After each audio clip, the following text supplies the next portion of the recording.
Hello everyone, this is Sanjana. You are watching Stan English Academy.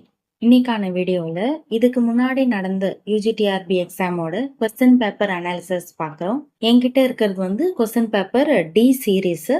உங்ககிட்ட வேற question paper இருந்தால் question number மட்டும் change ஆகும், மற்றபடி கொஸ்டின் வந்து சேமாக தான் இருக்கும். இங்கே ஏன் வந்து 31லேருந்து ஸ்டார்ட் ஆகுதுன்னு உங்கள் எல்லாருக்குமே தெரிஞ்சிருக்கும். ஏன்னா பார்ட் ஏ வந்து தமிழ் எலிஜிபிலிட்டி, அது வந்து 1லிருந்து 30 வரைக்கும் கொடுத்துருப்பாங்க.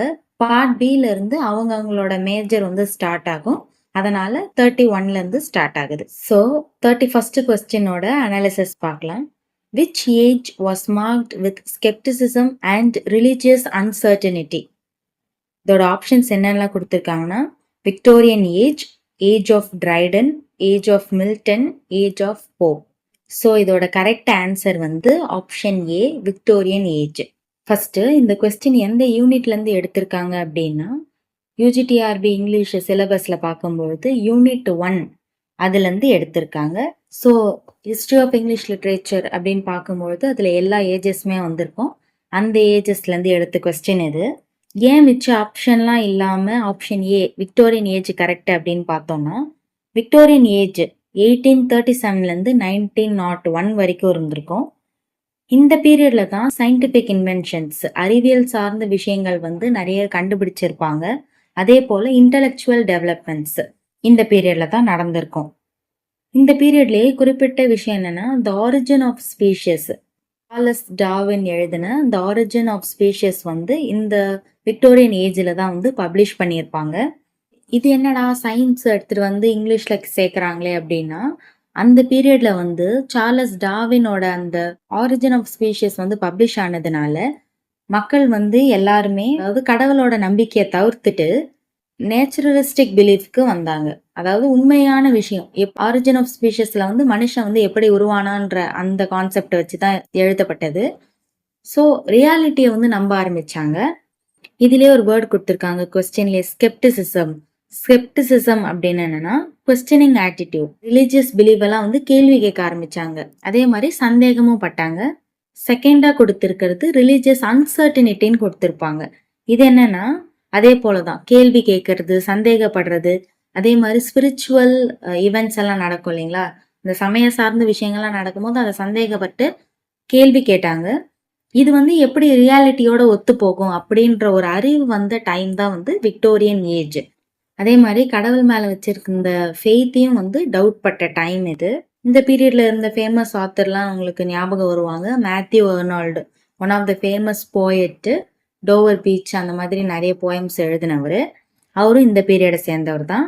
ஒருவேளை உங்களுக்கு விக்டோரியன் ஏஜ் அப்படி ஆப்ஷன் பார்த்த உடனே மேத்யூ எர்னால்டு ஞாபகம் வந்தா அவரோட போயம்ல இருக்க தீம்ஸ் எல்லாம் வச்சு நீங்க அனலைஸ் பண்ணா கூட இந்த கொஸ்டினுக்கு வந்து ஈஸியா ஆன்சர் பண்ண முடியும். ஃபர்ஸ்ட் ஆப்ஷனான விக்டோரியன் ஏஜ் தான் கரெக்டான ஆப்ஷன் சொல்லி.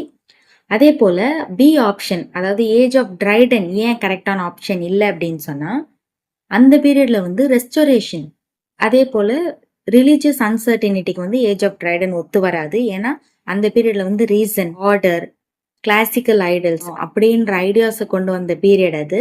அதனால அந்த பீரியட் வந்து ரிலீஜியஸ் அன்சர்டனிட்டிக்கு ஒத்து போவாது. அதே போல சி ஆப்ஷன் பார்த்தா ஏஜ் ஆஃப் மில்டன். மில்டனோட பீரியட் வந்து பியூரிட்டன் ஏரா. அந்த பீரியட்ல வந்து ரிலீஜியனுக்கு தான் மோஸ்ட் ஆஃப் த இம்பார்ட்டன்ஸ் இருந்தது. அதனால தான் மில்டனோட எல்லா ஒர்க்ஸுமே வந்து ரிலீஜியனை பேஸ் பண்ணியே இருந்தது. பேரடைஸ் லாஸ்ட், பேரடைஸ் ரீகெயின்டு, அந்த மாதிரி எல்லா ஒர்க்குமே ரிலீஜியனை பேஸ் பண்ணி தான் இருக்கும். ஸ்ட்ராங் ரிலீஜியஸ் கன்வென்ஷன் இருந்த period age of Milton. So அது ஃபர்ஸ்டே வந்து நம்ம ஒமிட் பண்ணிடலாம்.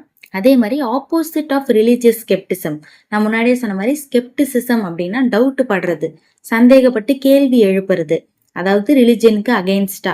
ஸோ மில்டன் ஏஜ் வந்து அதுக்கு அகெயின்ஸ்டான ஏஜ். அவங்க வந்து பியூரிட்டன் எது சொன்னாலும் நம்பினாங்க. மக்கள் வந்து சர்ச்சில் எந்த ப்ராக்டிஸ் கொண்டு வந்தாலும் அதை அப்படியே நம்பி ஏற்றுக்கிட்டாங்க. அதே மாதிரி ரிலிஜியன் ஃபெய்த்து, காட் ஃபெய்த் வந்து நிறைய இந்த பீரியட் வந்து ஏஜ் ஆஃப் மில்டன். அதனால ஃபர்ஸ்டே நம்ம வந்து ஏஜ் ஆஃப் மில்டன் வந்து ஒமிட் பண்ணிடணும்.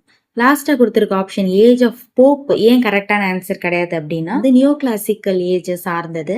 நியோ கிளாசிக்கல் ஏஜ் என்ன பண்ணாங்கன்னா கிளாசிக்கல் டைம்ஸ் அப்படின்னு சொல்லும்போது கிரீக்கு, லாட்டின் இதுலலாம் வந்த டிராமாவை மீண்டும் புதுப்பிச்சு, அதனாலதான் நியோ கிளாசிக்கல் சொல்லும். நியோனா நியூன்னு அர்த்தம். புதுப்பிச்சு அந்த டைம்ல வந்து அந்த ரூல்ஸை ஃபாலோ பண்ணாங்க. கிளாசிக்கல் டிராமாஸ் அப்படின்னு சொல்லும்பொழுது அதில் வந்து யூனிட்டிஸை ஃபாலோ பண்ணியிருப்பாங்க.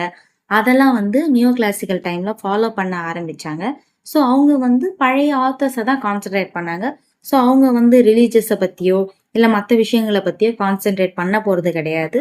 ஸோ வந்து ஏஜ் ஆஃப் போப் வந்து கரெக்டான ஆன்சராக இருக்காது. அதே போல் போப்பு கான்சென்ட்ரேட் பண்ணது வந்து சட்டையர். சட்டைன்னு சொல்லும்போது நையாண்டி, ஒருத்தரை வந்து கேலி அடித்து அந்த டைமை பற்றி சொல்கிறது தான் வந்து சட்டையர். ஸோ ஏஜ் ஆஃப் போப்பும் இதுக்கான கரெக்ட் ஆன்சர் கிடையாது. ஏஜ் ஆஃப் மில்டனும் கரெக்ட் கிடையாது. முதல்ல நீங்கள் இந்த கொஸ்டினை பார்த்தோடனே லாஸ்ட் 2 ஆப்ஷன் சியும் டியும் வந்து ஒமிட் பண்ணிட்டு இருப்பீங்க. பிக்கும் ஏக்கும் தான் வந்து ஒரு டவுட் வந்திருக்கும். ஸோ அது கிளியராக யோசிச்சோம்னா ஆப்ஷன் ஏ விக்டோரியன் ஏஜ் தான் வந்து இதோட கரெக்டான answer. Which age was marked with scepticism and religious uncertainty? Correct option option A Victorian age. So இந்த கொஸ்டினுக்கான எக்ஸ்பிளனேஷன் இந்த வீடியோவில் பார்த்தோம். அதே போல் இந்த கொஸ்டினுக்கு வேறு ரிலேட்டட் இன்ஃபர்மேஷன் உங்களுக்கு தெரிஞ்சாலும் உங்களோட கமெண்ட் செக்ஷனில் சொல்லுங்கள். அதே மாதிரி நம்ம சேனலுக்கு சப்போர்ட் பண்ணுங்கள். அதே போல் இந்த வீடியோ எந்த அளவுக்கு யூஸ்ஃபுல்லாக உங்களுக்கு இருந்ததுன்னு சொல்லி கமெண்ட் பண்ணுங்கள். தேங்க்ஸ் ஃபார் வாட்சிங் திஸ் வீடியோ.